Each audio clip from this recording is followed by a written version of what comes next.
Carter Road, Mount Road, French Quarters, MG Road, HSR, Fountain House, Park Street, Barackamba. We've been here, we've been there, Vekas been just everywhere.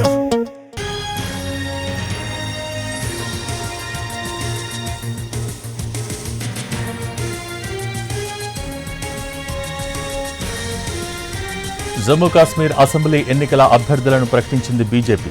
44 మంది అభ్యర్థులతో BJP తొలి జాబితా విడుదల చేసింది. మరోవైపు జమ్మూ కాశ్మీర్ ఎన్నికల్లో national conference, Congress కలిసి పోటీ చేస్తున్నాయి. ఈ మేరకు 2 పార్టీల మధ్య ఒప్పందం కుదిరింది. ఇక తమ ఎజెండాను స్వీకరిస్తే కాంగ్రెస్, నేషనల్ కాన్ఫరెన్స్ కూటమికి మద్దతిచ్చేందుకు సిద్ధమని people's democratic party chief Mehbooba Mufti ప్రకటించారు.